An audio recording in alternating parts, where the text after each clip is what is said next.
What if Jedi Masters recaptured Coruscant? Let's explore the depths of it in the video. Palpatine is fleeing, the Emperor of the Galaxy, wounded, broken, escaping into the night sky like a common criminal. His throne room lies in ruins, smoke rising from shattered stone. And standing in the wreckage, lightsabers ignited, are Jedi Masters. Alive, bloodied, victorious. The Jedi are supposed to be dead. Order 66 saw to that. The galaxy watched the temple burn. The Empire declared the Order extinct. But they were wrong. Dead wrong. Because 6 months after the Purge, the Jedi just took back Coruscant, the capital of the Empire, the seat of Palpatine's power, gone in a single night. How? How did the galaxy's most hunted fugitives storm the most fortified planet in existence? How did they survive long enough to strike back? And what happens now that the truth is out? Let's rewind. 6 months earlier. The hangar is ancient, carved into rock, hidden from Imperial censors. Obi-Wan Kenobi stands at the center, his robes worn and dusty. Beside him, Master Yoda leans on his gnarled staff. They are not alone. Quinlan Vos emerges from the shadows, his dreadlocks tied back, a scar fresh across his cheek. Shaak Ti descends from a transport, her montrals bearing scorch marks from blaster fire. Kit Fisto limps forward, one arm in a sling, but his smile remains. These are the survivors, the ones who escaped the Purge by luck, by skill, by the Force itself. Master Yoda, we cannot hide forever. The Empire grows stronger every day. If we wait, there will be nothing left to save. Obi-Wan's voice carries the weight of exhaustion. He has been running for months, watching the Emperor's reach extend across every system. Patient, we must be. Strike blindly, we cannot. The darkness is too strong. Yoda's voice is measured, but there is something else there. Something Obi-Wan recognizes. Hope, or perhaps desperation. That is why I called you all here. I sense something in the Force. A weakness, an opportunity. The others lean in, their attention focused. Palpatine spreads his forces thin. His attention turns to the outer rim. He crushes resistance there, consolidates his power. Coruscant, he believes, is secure. And that is his mistake. The hologram flickers to life between them. Coruscant rotates slowly, the jewel of the galaxy now strangled by star destroyers and orbital defense platforms. But Yoda's ancient finger points to gaps in the formation, to patrol routes that have been reduced, to garrison numbers that have been halved. For 72 hours, vulnerable he is. A window, this is. Perhaps the only one we will have. Quinlan Vos crosses his arms, his expression dark. You want us to take back Coruscant? With what? 6 Jedi and whatever allies we can scrape together? Against the entire Imperial war machine? Not take back. Strike, expose, shatter the illusion. Obi-Wan steps forward, his hand resting on his lightsaber hilt. The galaxy believes Palpatine's lie. That the Jedi betrayed the Republic. That Order 66 was justified. We have evidence that proves otherwise. Recordings, transmissions, proof that Palpatine engineered the war, that he is the Sith Lord we hunted for years. If we can broadcast that truth from Coruscant itself, we can shatter his hold on the galaxy. Shaak Ti's voice is calm, but edged with steel. And if we fail, if we die as Jedi, fighting for the light, not hiding in caves while the darkness consumes everything. Kit Fisto speaks for the first time, his voice hoarse but steady. Better to burn bright than to fade away. The decision is made. They will not wait. They will not hide. They will strike at the heart of the Empire and reclaim what was stolen. But first, they need allies. Obi-Wan reaches out through secret channels, contacting those he trusts. Senator Bail Organa responds from Alderaan, his face grim on the holo-transmission. What you're proposing is madness, Obi-Wan. Even if you reach Coruscant, Palpatine will crush you. Not if we strike when he's vulnerable. Not if we have inside intelligence. Can you get us Imperial patrol schedules? Defense grid access codes? Bail hesitates, then nods slowly. I can try. But you need more than information. You need ships. You need soldiers. We have soldiers. Obi-Wan's expression hardens. Clones who remove their inhibitor chips. Deserters. Men who remember what the Republic truly stood for. Commander Cody steps into the frame, his armor stripped of Imperial insignia. His face is lined with guilt, but his stance is firm. I failed you once, General. I won't fail you again. The plan comes together, piece by piece. Bail Organa provides stolen Imperial access codes and detailed intelligence on Coruscant's defenses. Mon Mothma, working in secret, diverts Republic credits to fund the operation.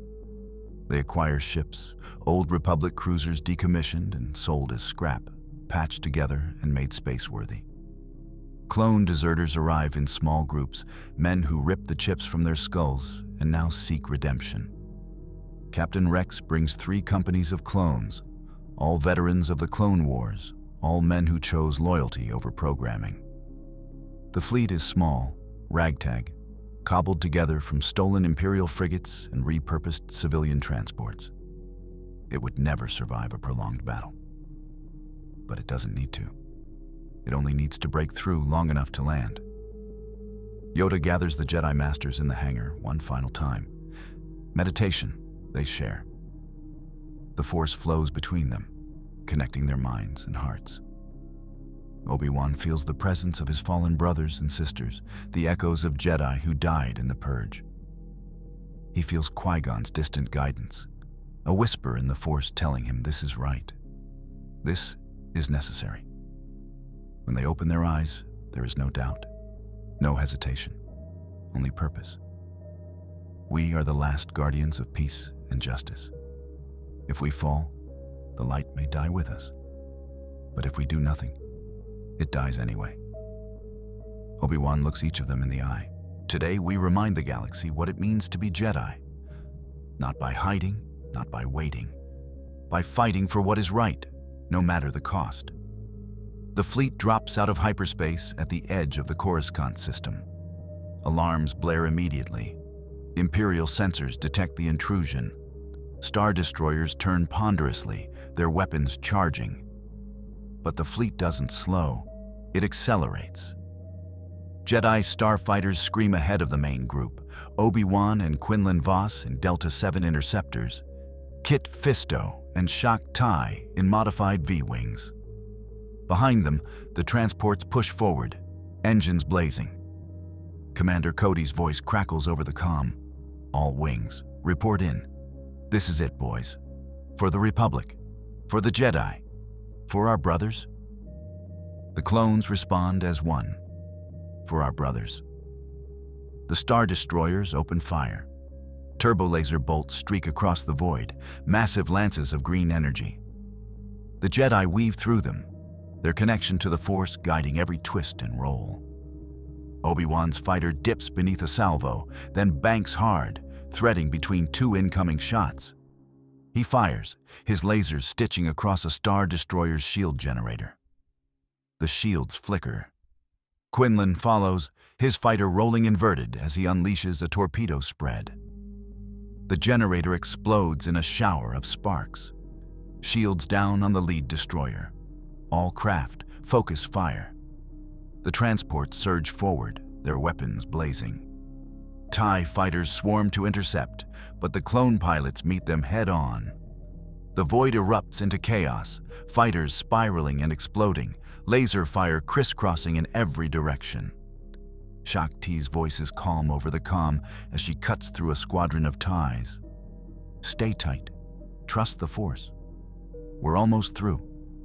The fleet punches through the orbital blockade, losing 2 transports in the process. But the rest make it.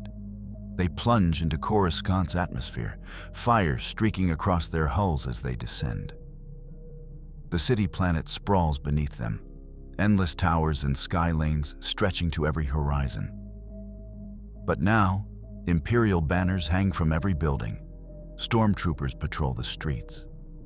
The Jedi Temple, once a beacon of hope, is a burnt-out shell. The fleet splits into 3 groups, each heading for a different objective. Obi-Wan and Quinlan Vos take their team toward the Senate building.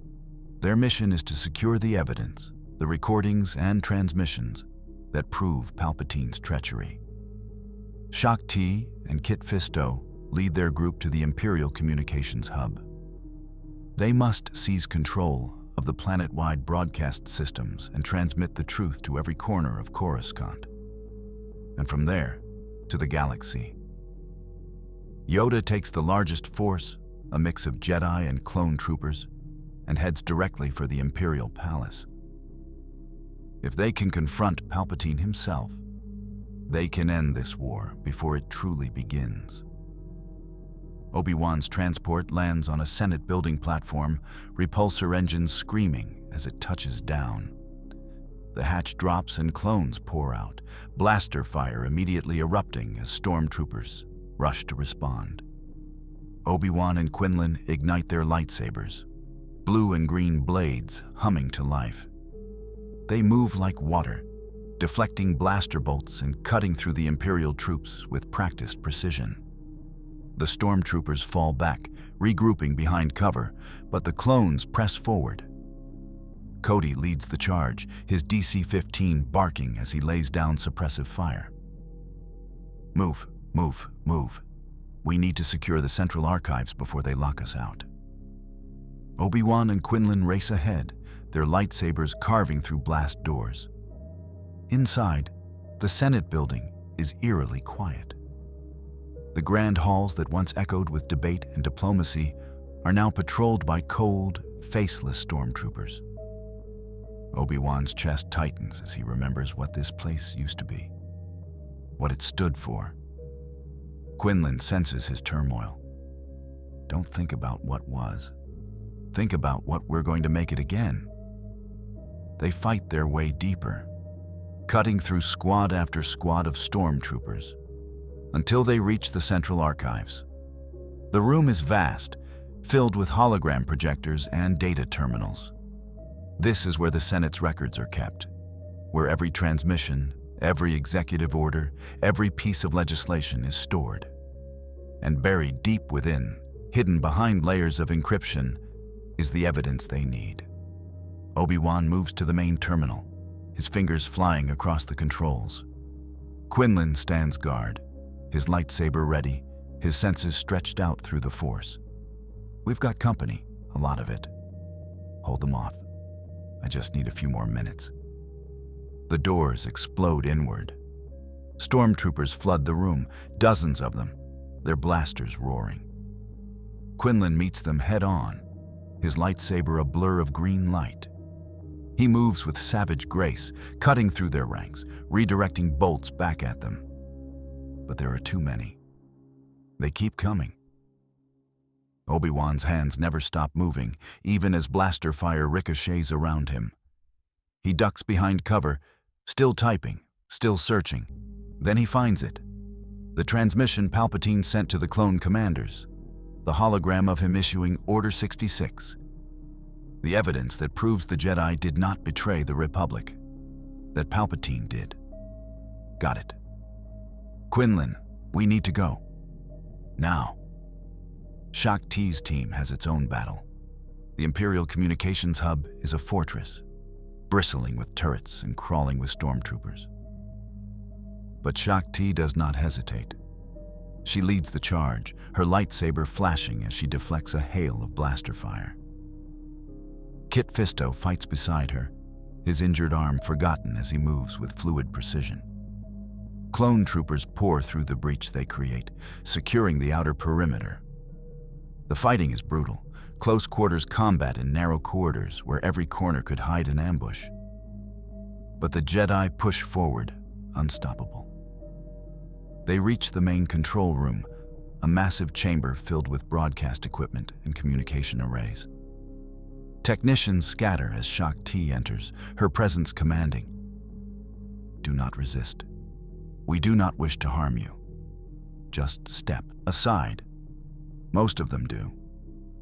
A few reach for weapons, and Kit Fisto disarms them with a flick of his lightsaber. Within minutes, they have control. Shaak Ti moves to the main console, her hands gliding over the controls. This is it. Once we broadcast, there's no going back. The Empire will know exactly where we are. Then we'd better make it count. Kit Fisto grins, that same unshakable optimism that carried him through the Clone Wars. Shaak Ti uploads the files Obi-Wan transmitted, the evidence of Palpatine's crimes. She sets the broadcast to planetary-wide, overriding every channel, every frequency. And then she activates it. Across Coruscant, every holoscreen flickers, every broadcast is interrupted. And Palpatine's face appears, his voice cold and commanding, as he issues the order that destroyed the Jedi. Execute Order 66. The recording plays in full, undeniable, irrefutable proof of his betrayal. Shaak Ti's voice follows, calm and clear. Citizens of the Republic, you have been lied to. The Jedi did not betray you. Chancellor Palpatine is the traitor. He orchestrated the war. He murdered the Jedi. He has seized power through deceit and darkness. We are here to take back what was stolen, to restore the Republic, to bring justice to those who have suffered under his tyranny. The broadcast ends. For a moment, there is only silence, and then chaos.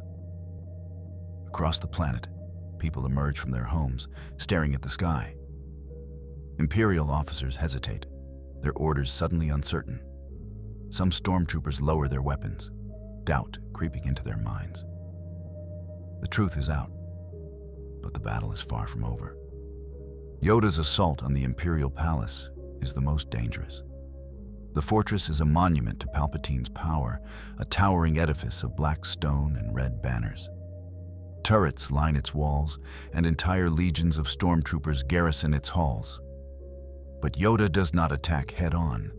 He is patient, strategic. His forces land several blocks away, moving through the lower levels, using maintenance tunnels and service corridors to approach unseen. Clone troopers disable security systems, jam communications, create diversions. And when they finally breach the palace, they do so from within. The fighting is immediate and vicious. Stormtroopers pour in from every direction, their blasters lighting up the halls. But Yoda moves through them like a shadow, his lightsaber a green blur. He is small, ancient, but he is a storm-given form. Troopers fall before they can even aim. Others are thrown aside by the Force, their bodies slamming into walls. Commander Rex fights beside him, his twin blasters barking. His brothers follow, laying down suppressive fire, pushing deeper into the palace. But then, the lights flicker. A cold presence descends over the hall, suffocating and dark. The clones freeze, their weapons trembling in their hands. Yoda's ears twitch. He senses it, a presence he has felt before. Twisted, broken, but terrifyingly powerful.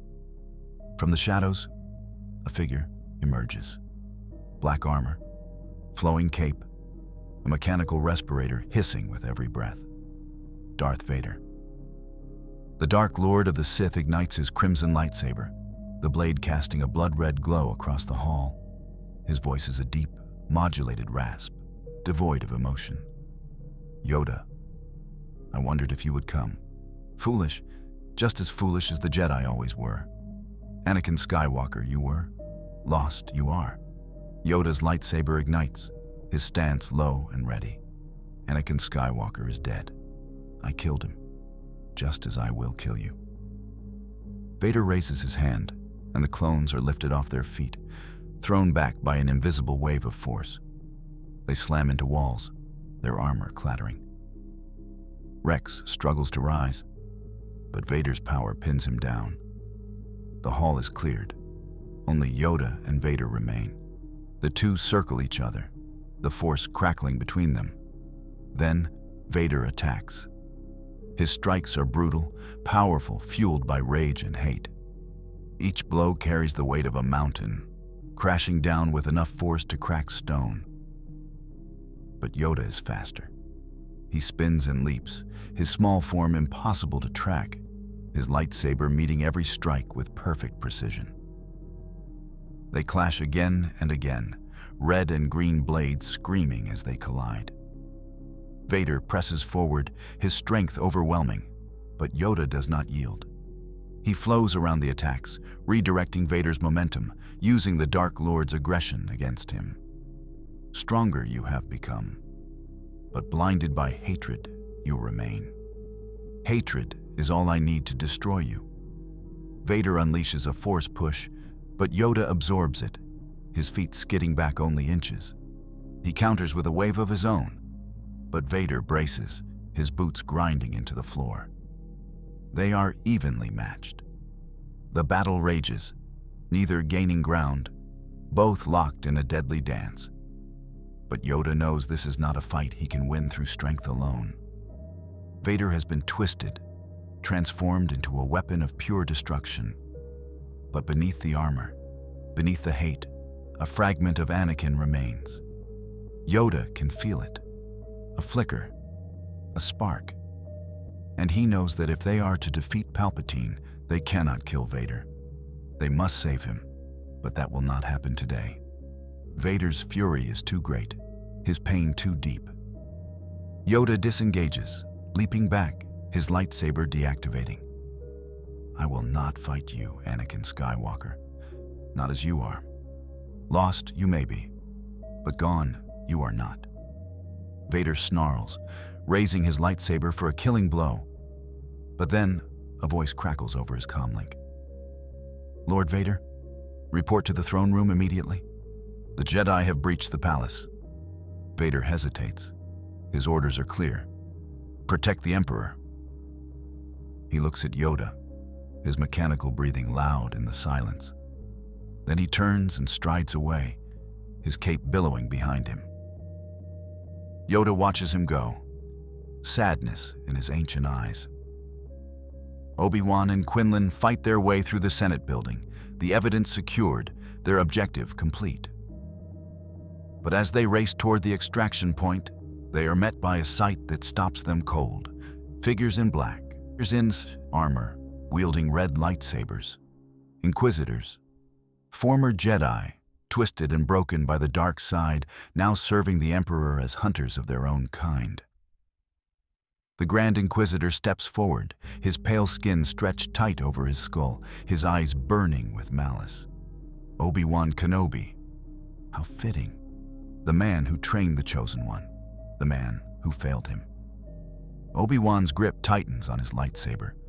I did not fail, Anakin. Palpatine did. And so did you, Inquisitor. Whatever your name once was, you abandoned it. You abandoned the light. The Inquisitor's smile is cold. The light abandoned us. The Jedi abandoned us. The Empire gave us purpose, power, and now we will erase the last remnants of the Order that cast us aside. The Inquisitors attack as one, their lightsabers spinning in deadly arcs. Obi-Wan and Quinlan meet them, their blades clashing in a storm of light and shadow. The Grand Inquisitor is fast, his technique refined, but Obi-Wan is a master of Sora Su, the defensive form. He blocks every strike, his movements economical and precise, waiting for an opening. Quinlan battles two Inquisitors at once, his style aggressive and unpredictable, channeling the dark emotions of his opponents and turning them against them. The Senate chamber becomes a battlefield, lightsabers flashing, the air thick with the hum of energy blades. Obi-Wan parries a strike from the Grand Inquisitor, then counters with a quick thrust. The Inquisitor barely dodges, hissing in frustration. You cannot win, Kenobi. Even if you kill me, the Empire will endure. Palpatine will crush you. Perhaps. But we will die knowing we fought for something greater than ourselves. Can you say the same? The question strikes deeper than any blade. For a moment, doubt flickers in the Inquisitor's eyes. But then he snarls and redoubles his assault. Obi-Wan blocks, redirects, and finally sees his opening. He feints high, then strikes low, his lightsaber cutting through the Inquisitor's weapon.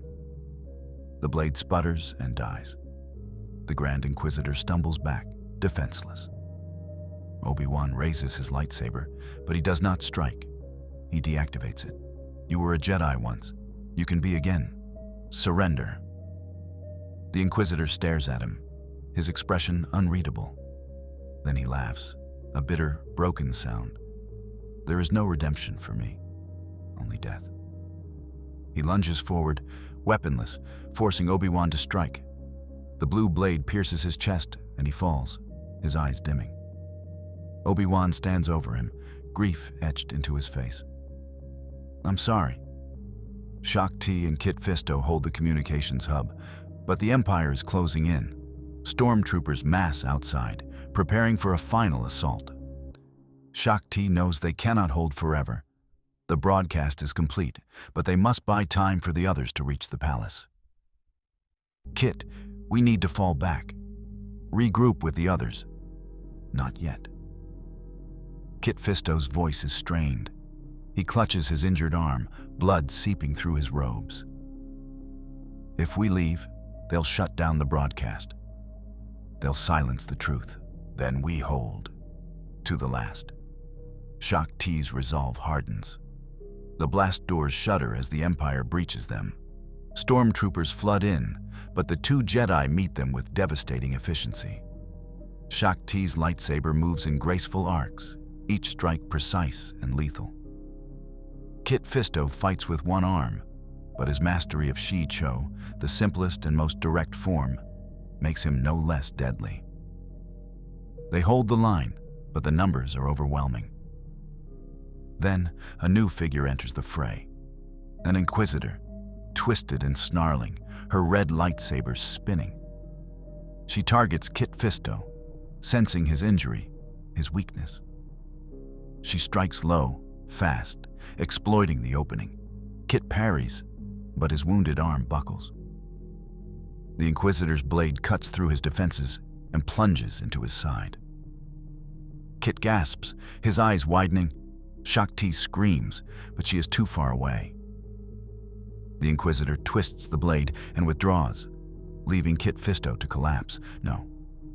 Shaak Ti's voice is raw. She leaps across the room, her lightsaber a blue comet. She crashes into the Inquisitor with the full weight of her grief and rage. The Inquisitor is fast, but Shaak Ti is faster. She channels the Force, her strikes coming in a relentless torrent. The Inquisitor blocks, retreats, but cannot escape. Shaak Ti's blade finds its mark, cutting through the Inquisitor's defense and ending her. She rushes to Kit's side, cradling him as the light fades from his eyes.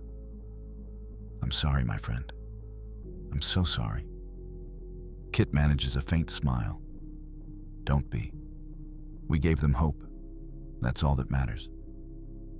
And then he is gone. The three teams converge on the Imperial Palace. The fighting has reached a fever pitch. Stormtroopers clash with clone troopers in the grand halls. Turrets fire blindly into the chaos. Explosions rock the foundations, and at the center of it all, the throne room awaits. Obi-Wan, Quinlan, Shaak Ti, and Yoda breach the chamber together, their lightsabers ignited, their faces set with determination. The throne room is vast, its ceiling lost in shadow. At the far end, seated on a throne of black stone, is Emperor Palpatine. He does not rise, he does not move. He simply smiles. Ah, my old friends, how delightful. I did wonder if you would be foolish enough to come here. His voice is soft, almost amused. Yoda hobbles forward, his lightsaber glowing green. And, Your tyranny must. Face justice, you will. Justice? Palpatine's smile widens. I am justice. I am order. I have brought peace to the galaxy, something the Jedi never could. Your peace is built on lies and blood. Obi-Wan's voice is hard. We have the truth now. The galaxy knows what you are. Do they? Palpatine stands, his robes flowing around him. And what will they do with that knowledge? Riot? Rebel? Burn their own cities in the name of freedom? The galaxy craves order, Kenobi. They will accept my rule because the alternative is chaos. Enough talk. Quinlan Vos steps forward, his lightsaber blazing. You die here, Palpatine. One way or another. Palpatine's expression shifts, amusement giving way to cold fury. You dare threaten me? In my own palace, I have destroyed armies. I have broken empires. And you think 4 broken Jedi can stand against me? Then, let us begin. He raises his hands, and lightning erupts from his fingertips. The bolts are not the controlled strikes of a duel. They are a storm, a torrent of raw, dark side energy that fills the room. The Jedi scatter, their lightsabers raised to deflect the onslaught. Obi-Wan absorbs the lightning on his blade, the energy crackling and hissing. Shak-Ti leaps aside, her movements fluid. Quinlan charges, pushing through the storm, his lightsaber aimed at Palpatine's heart. But the Emperor is faster than he appears. He sidesteps, his movements unnaturally quick, and slams his palm into Quinlan's chest. The impact sends him flying, crashing into a pillar. Yoda moves in, his lightsaber a green blur. He strikes high, then low, then high again, each blow precise and calculated. But Palpatine meets every strike, his own lightsaber appearing in his hand, its blade blood red. They clash, Master against Dark Lord, the Force roiling around them. The air itself seems to scream as their power collides. Obi-Wan and Shak-Ti join the assault, their blades flashing. For a moment, it seems they might succeed. 4 Jedi working in concert, overwhelming the Emperor. But Palpatine is not overwhelmed. He is exhilarated. He spins, his lightsaber weaving a web of red light. He parries Yoda's strike, then Obi-Wan's, then Shak-Ti's, his movements impossibly fast. And then he unleashes the Force. The room itself seems to shudder as Palpatine draws on the dark side nexus he has built into the palace.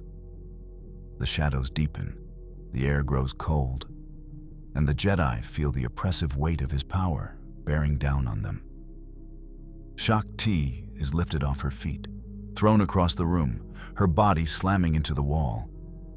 Obi-Wan tries to advance, but Palpatine's lightning catches him, coursing through his body.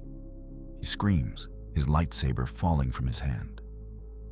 Quinlan Vos struggles to rise, but the shadows wrap around him, pulling him down, whispering promises of power. Only Yoda remains standing, his lightsaber raised, his ancient eyes burning with defiance. Powerful you are, Palpatine, but consumed by darkness, you remain. Victory you cannot claim. Palpatine's smile is cruel. Watch me. He raises both hands, channeling a torrent of Force energy.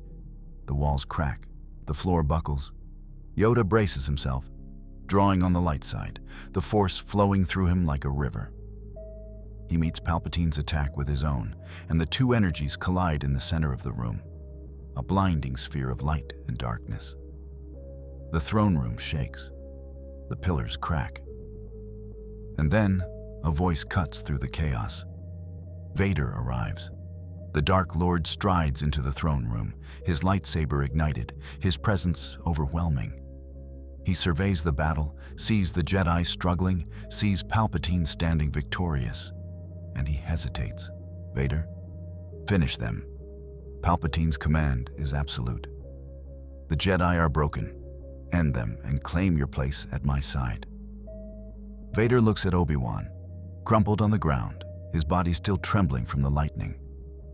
He looks at Yoda, ancient and defiant, refusing to yield. And for a moment, something stirs within him.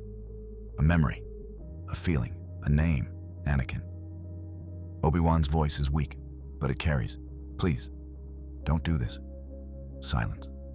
Vader's voice is cold, but he does not move, he does not strike. He simply stands there, his lightsaber raised, frozen. Vader, obey me. Palpatine's voice sharpens, anger creeping in. But Vader does not obey. Not immediately. The hesitation lasts only a heartbeat, but it is enough. Yoda seizes the moment, channeling the Force into one final, desperate push. He hurls Palpatine back, the Emperor's body crashing into his throne. The throne cracks, and Palpatine howls in rage. Obi-Wan grabs his lightsaber, igniting it. Shaak Ti rises, bloodied but unbroken. Quinlan shakes off the shadows and joins them. Together, they advance. Palpatine rises, his face twisted with fury. He unleashes another torrent of lightning, but this time, the Jedi are ready. Yoda channels the energy, redirecting it. Obi-Wan and Shaak Ti strike in unison, their blades cutting through Palpatine's defenses. And Quinlan, channeling every ounce of pain and darkness he has ever felt, drives his lightsaber into the Emperor's side. Palpatine screams. The sound is inhuman, a wail of pure rage and agony. He stumbles back, clutching the wound. And then, with a final burst of the Force, he shatters the throne room's viewport. The transparent steel explodes outward, and Palpatine leaps through the opening, disappearing into the night sky. A ship rises to meet him, a sleek Imperial shuttle. He escapes, wounded and furious, but alive. The Jedi do not pursue. They cannot. They are spent, their bodies broken, their strength exhausted. Vader watches the Emperor flee. He looks at the Jedi, still standing, still fighting. And then, without a word, he turns and follows his master. The throne room falls silent. Obi-Wan collapses to his knees, his chest heaving. Shaak Ti leans against a pillar, blood dripping from a dozen wounds. Quinlan slumps to the floor, his body trembling, and Yoda, ancient and weary, lowers his lightsaber. One we have. But costly the victory is. The battle for Coruscant is over. The Jedi hold the planet, but the cost has been staggering. Kit Fisto is dead, his body carried from the communications hub by grieving clones.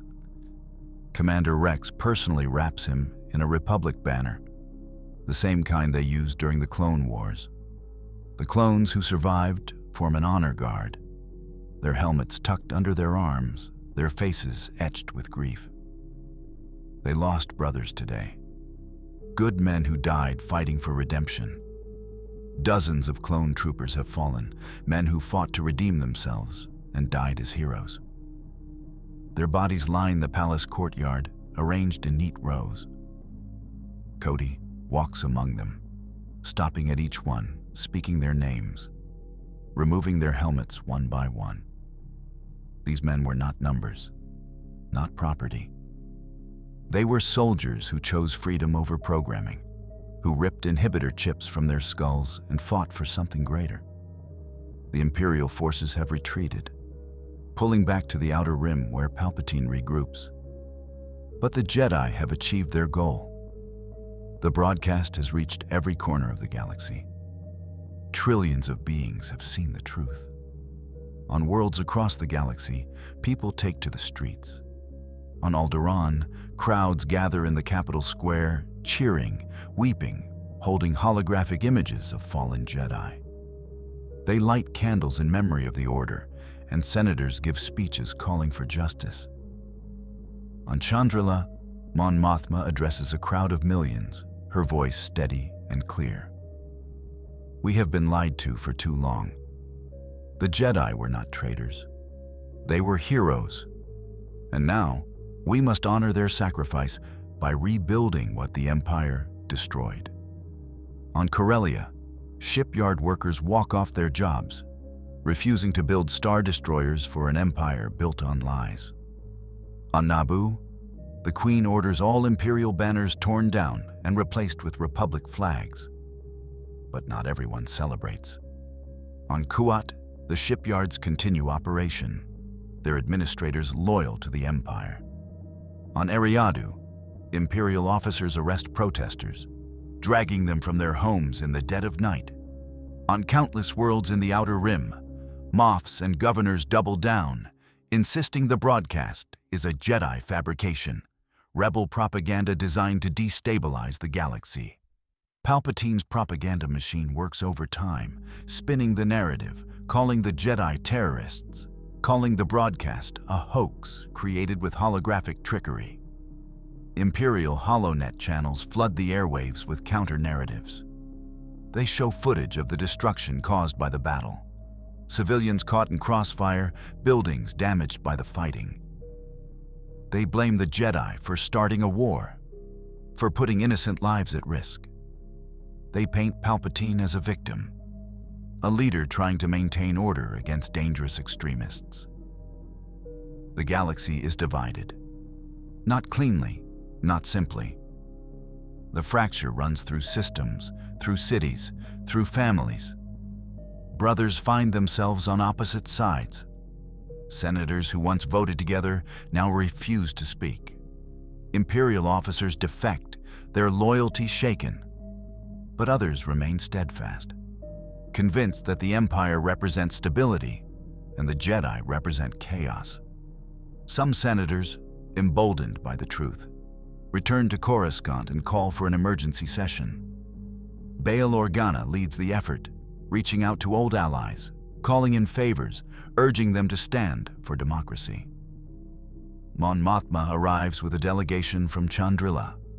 Garm Bel Iblis brings representatives from Corellia. Dozens of systems send envoys, tentatively, cautiously, testing the waters. But many more refuse. They remember the chaos of the Clone Wars. They remember the uncertainty, the fear, the constant threat of separatist attacks. The Empire, for all its faults, brought an end to that. It brought order, security, and many citizens would rather live under a tyrant than risk a return to war. The Republic, long thought dead, begins to stir. But it is weak, fragile, a newborn struggling to survive in a hostile galaxy. In the ruins of the Jedi Temple, Obi-Wan, Yoda, and the surviving Jedi gather. They stand in the central chamber, where the great holocron once rested, where generations of Jedi learned the ways of the Force. The chamber is a shell now, its walls blackened by fire, its ceiling collapsed in places. Rubble covers the floor, but the Force is still here, faint, wounded, but alive. Shakti kneels beside a broken column, her hand resting on the stone. She closes her eyes, and for a moment, she can feel the echoes of those who came before. Masters who taught here, Padawans who learned here, all gone now. She opens her eyes, and tears streak down her face. We won, but it doesn't feel like victory. Kid is gone, thousands are dead, and Palpatine is still out there. Somewhere in the Outer Rim, plotting his revenge. What did we really accomplish?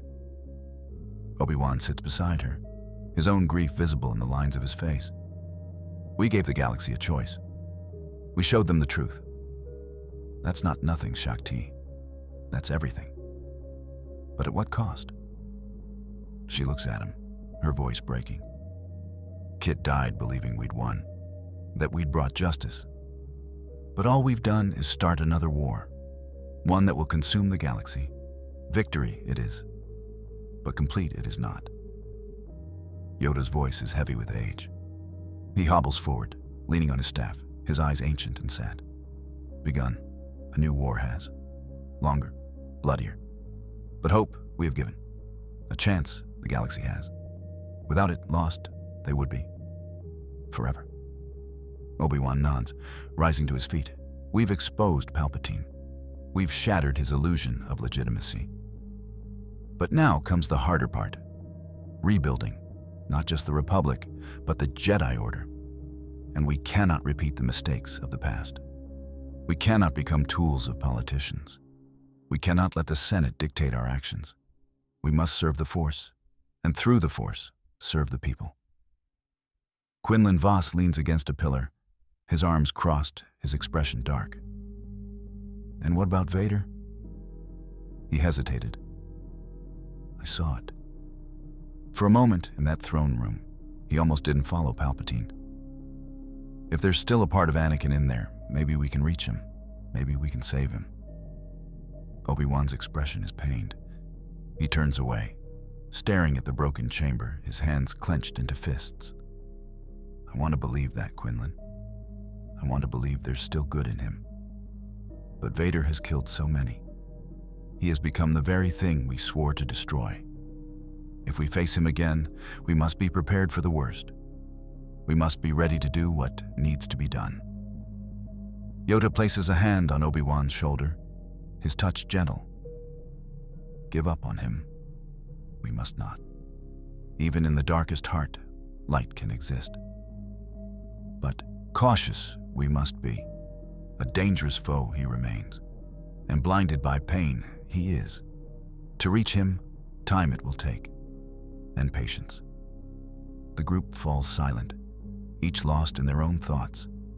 They have won a battle. They have taken Coruscant. But the war is far from over.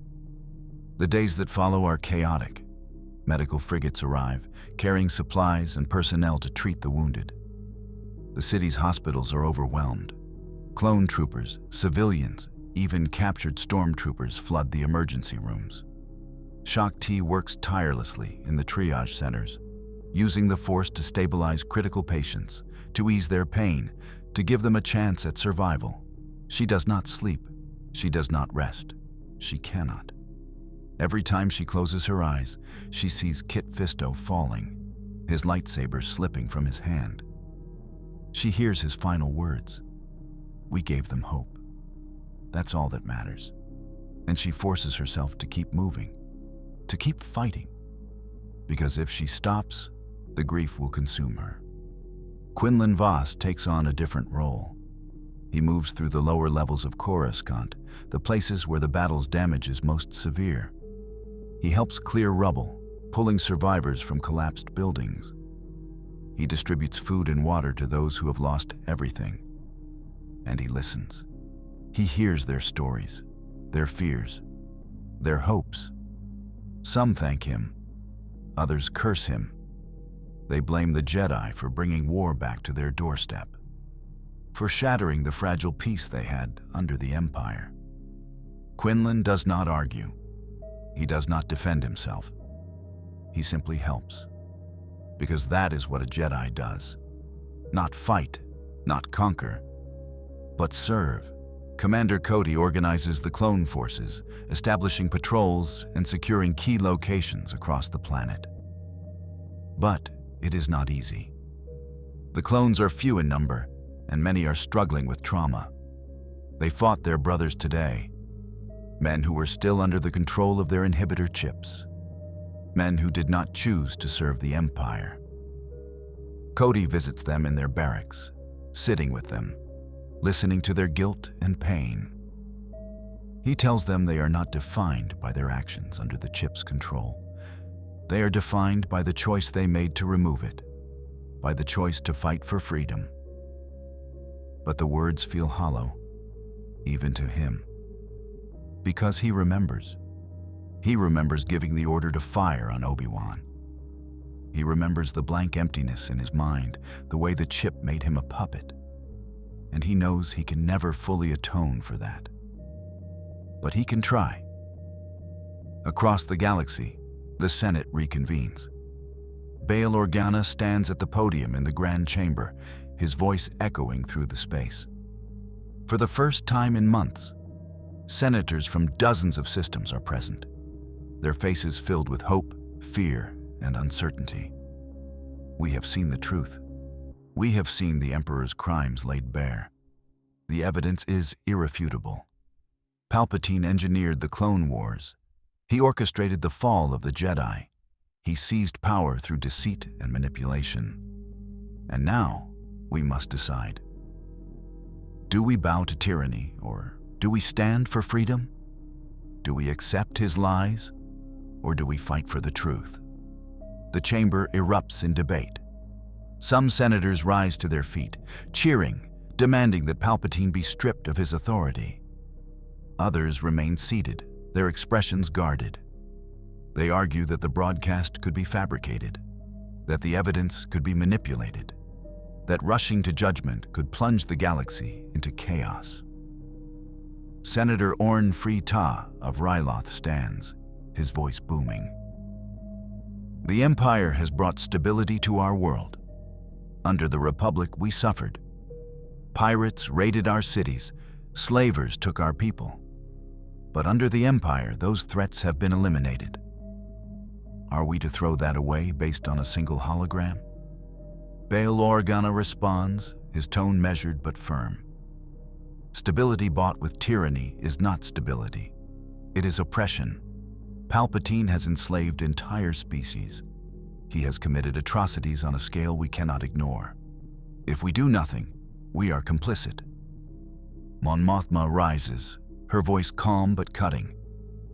The question is not whether we act. The question is whether we have the courage to act. The galaxy is watching, history is watching, and we will be judged by what we do in this moment. The vote is called. Systems pledge their allegiance. Some side with the New Republic, rallying around the Jedi and the ideals of democracy. Alderaan, Chandrila, Corellia, Naboo. Ryloth, surprisingly, joins them, Orn Free Ta outvoted by his own delegation. But many others remain loyal to the Empire. Kuat, Eriadu, Fondor, Karida. They argue that the Empire represents order, and without order, the galaxy will descend into chaos. The final tally is nearly even. The galaxy is split, almost perfectly down the middle. On Coruscant, the New Republic plants its flag. But in the outer rim, the Empire fortifies its position. And in the shadows, Palpatine plots his revenge. The Emperor's flagship drifts through the void, surrounded by a fleet of Star Destroyers. Inside, Palpatine sits in a darkened chamber, his body wrapped in medical robes. His wounds have been treated, but they are severe. The lightsaber strike to his side has left him weakened, his movements slower, his power diminished. But his mind is as sharp as ever, and his rage burns brighter than any star. He stares at a hologram of Coruscant, watching as the New Republic raises their banners over his palace. His palace. The throne he built, the seat of his power, and they have taken it from him. His hands clench, and the chamber trembles. The walls crack, the floor buckles. Dark side energy crackles around him, raw and uncontrolled. I will make them pay. Every last one of them. The Jedi, the senators, the clones. They will all burn. Grand Moff Tarkin stands nearby, his hands clasped behind his back, his expression unreadable. My lord, the fleet is ready. We have pulled back to the outer rim, and our forces are regrouping. But we have lost significant ground. Coruscant was the heart of the Empire. Without it, many systems may question our authority. Then we will remind them. Palpatine's voice is cold, venomous. We will crush any world that dares defy us. We will make examples of those who side with the Jedi. And we will show the galaxy that the Empire is eternal. But first, we need a weapon. Something that will strike fear into their hearts. Something that will make them understand the cost of rebellion. Tarkin's eyes gleam. The Death Star project, my lord. Construction is already underway on Geonosis. If we divert resources, we could accelerate the timeline. Yes. Palpatine's smile is cruel. The Death Star, a weapon capable of destroying entire planets. Let the Jedi save Coruscant. Let them rally the Senate. It will not matter. When the Death Star is complete, I will reduce their precious capital to dust, and they will kneel before me, or they will die." He turns to Vader, who stands silently in the corner, a shadow among shadows. "And you, my apprentice, you hesitated. In the throne room, when I commanded you to strike, you hesitated." Vader's breathing is the only sound for a long moment. Then, his voice, cold and mechanical. "I did not fail you, Master. The Jedi escaped, but they are wounded, weak. We will hunt them down and destroy them. You will." Palpatine's tone sharpens. "You will lead the Inquisitors. You will find every Force sensitive in the galaxy, and you will turn them or kill them. There will be no more Jedi, no more light, only darkness, only the Empire." Vader bows, his cape pooling around him. "As you wish, my master."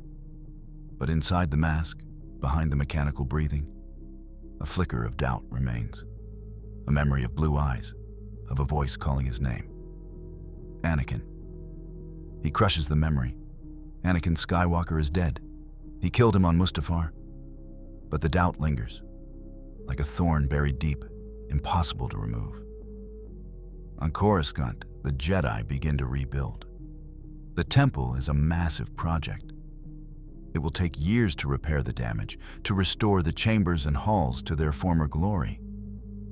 But the work begins immediately. Volunteers arrive from across the city, citizens who want to help, who believe in what the Jedi represent. They clear rubble, haul supplies, work alongside clones and Jedi alike. Obi-Wan oversees the effort, his sleeves rolled up, his hands dirty. He is not a general here. He is a laborer, a builder, and it feels right. For too long, the Jedi were warriors. They were commanders. They forgot what it meant to serve. Young Force sensitives begin to arrive, brought by their families, by allies of the Jedi who have been hiding them from the Empire. They are children mostly, scared, confused. Some have never even heard of the Jedi Order. Others only know the Empire's lies. Obi-Wan gathers them in the temple's courtyard, in a space that has been cleared and cleaned. He kneels so he is at their level, his expression gentle. "You are here because you are special, because the Force has chosen you. But that does not make you better than anyone else. It makes you a servant, a guardian, a protector of those who cannot protect themselves. The Jedi were once great, but we made mistakes. We became too proud, too detached. We forgot that our power is a gift, not a right. And we will not make that mistake again." One child, a Twi'lek girl no older than 7, raises her hand. "Are you going to teach us to fight?" Obi-Wan smiles. "I am going to teach you to live. Fighting is only a small part of being a Jedi. The real challenge is knowing when to fight and when to show compassion, when to draw your lightsaber and when to extend your hand. The training begins, but it is different from the old ways. Obi-Wan insists that the students spend time outside the temple, living among the people. They help in hospitals. They work in food distribution centers. They learn that the Force is not just about power. It is about connection, about empathy, about understanding the pain and joy of others. Shakti takes on a group of older students, teenagers who survived the purge and have been hiding for months. They are angry, traumatized. They have seen friends and family killed by the Empire, and they want revenge. Shakti does not coddle them. She does not tell them their anger is wrong. Instead, she teaches them to channel it, to use it as fuel, not as a weapon. She tells them about Kit Fisto, about his death, about how he faced the Inquisitor with courage, even knowing he might not survive. He did not fight for revenge. He fought because it was right, because someone had to stand against the darkness.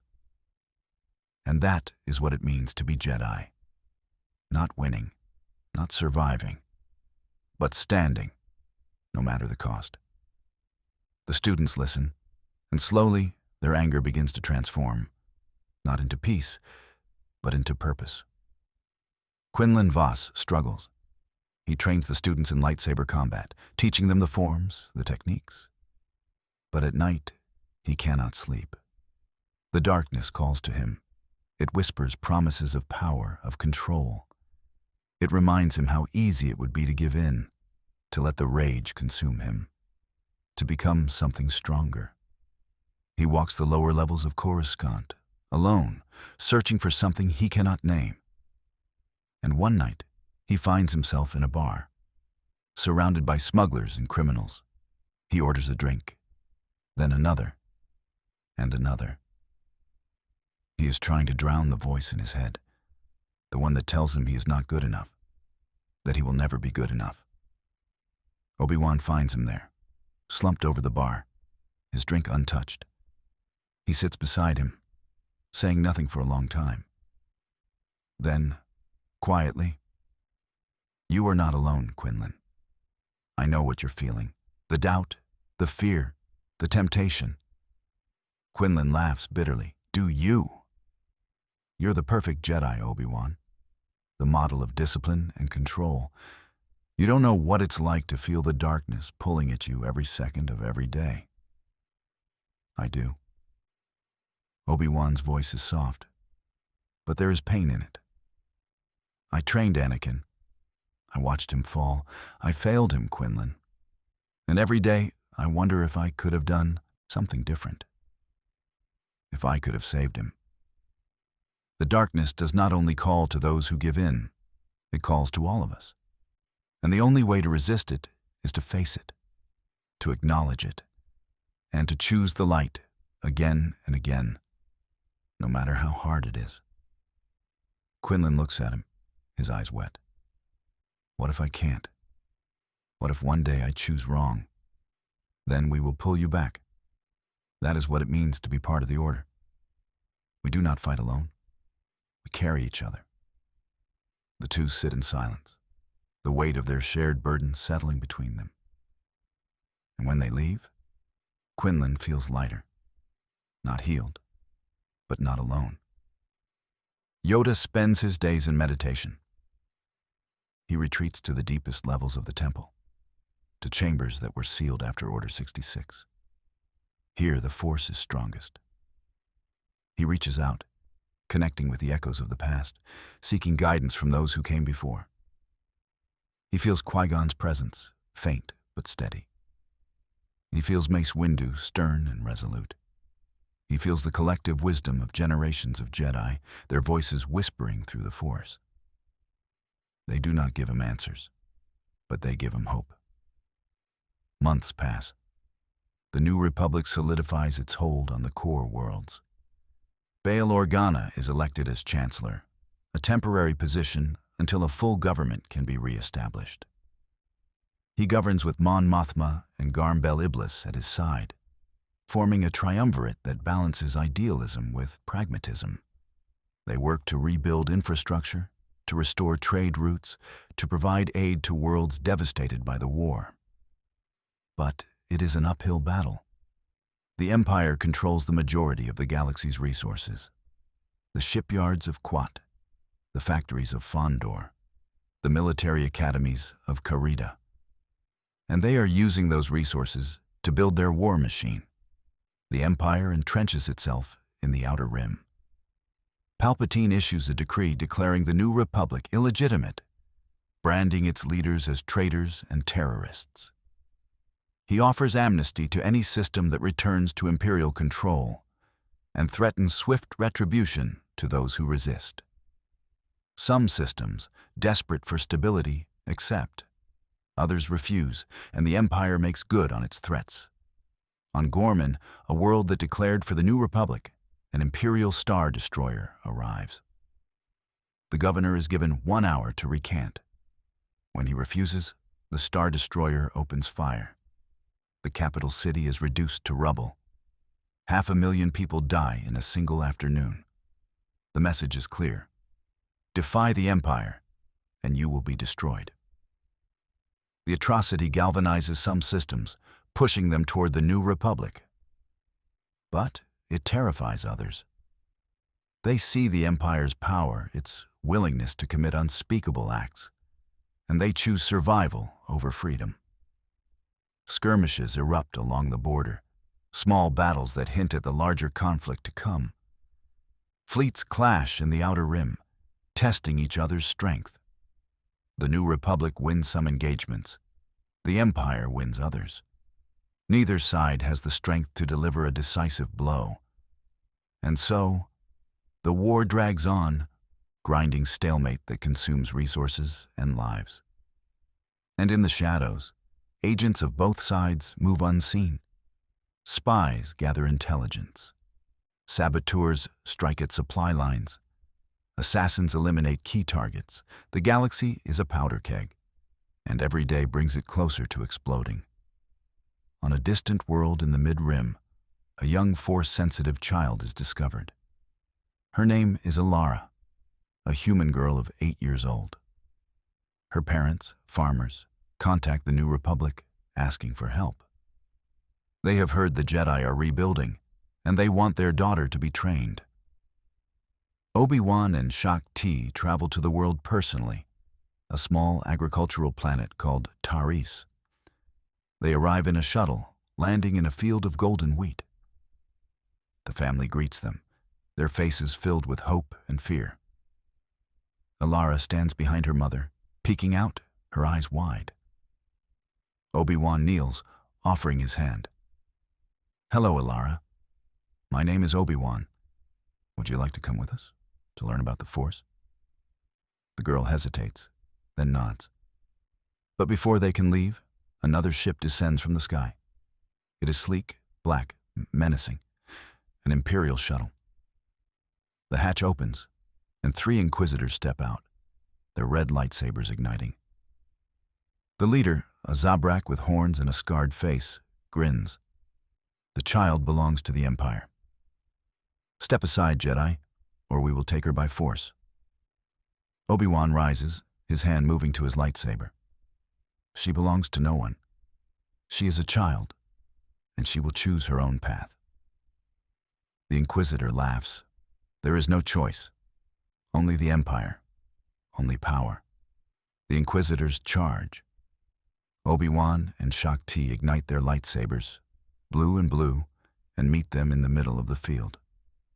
The wheat burns where their blades touch the ground, ash and smoke rising.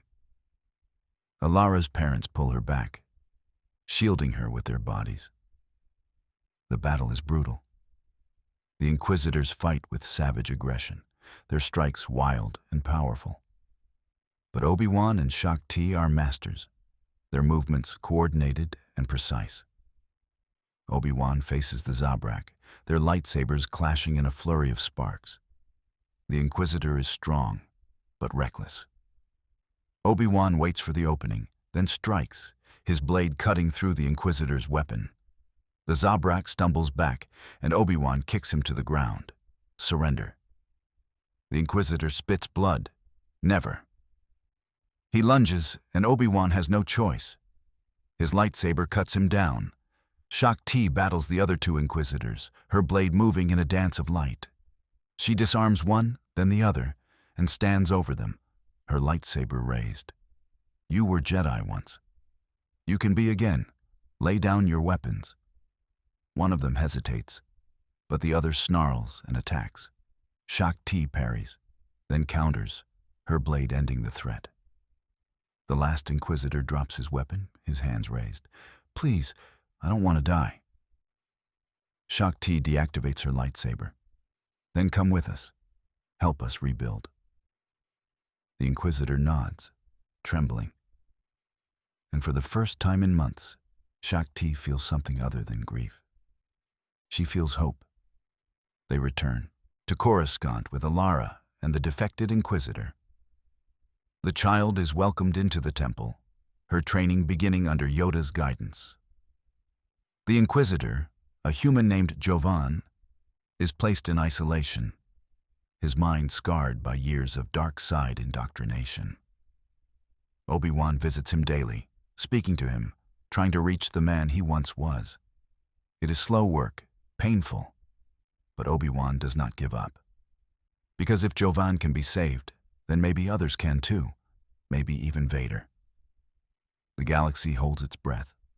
The war continues, a slow burn that consumes everything in its path.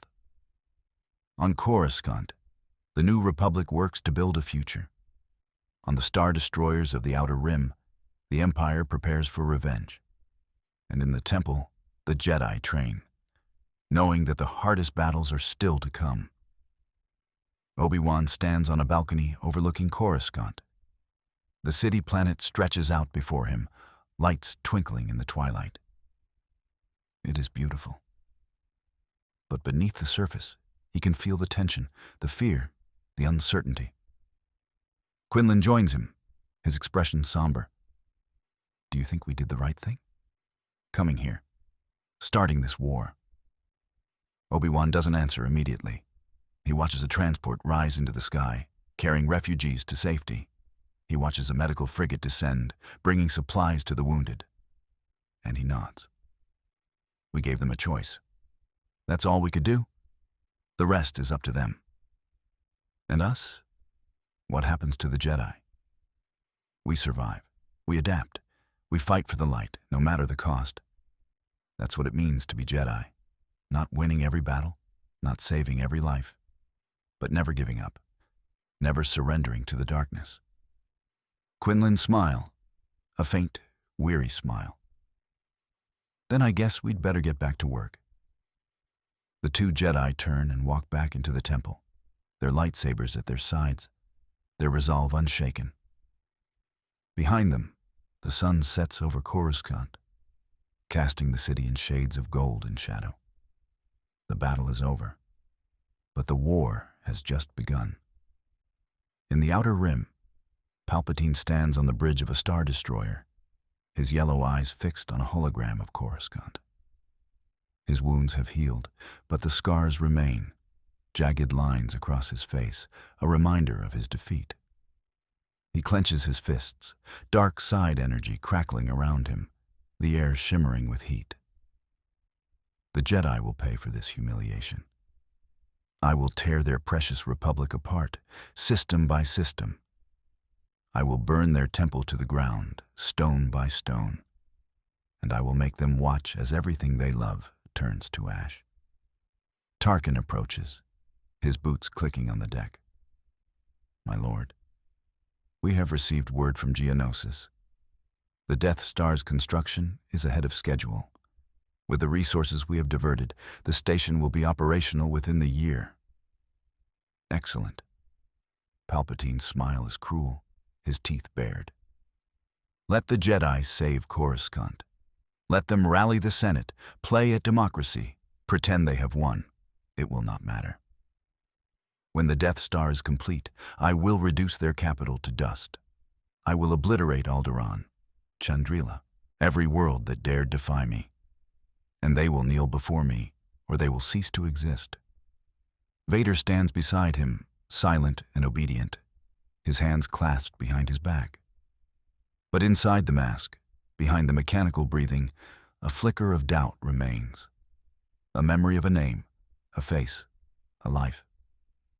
He hears Obi-Wan's voice echoing through his mind. Anakin, please. You don't have to do this. He crushes the memory, channeling the pain into rage. Anakin Skywalker is dead.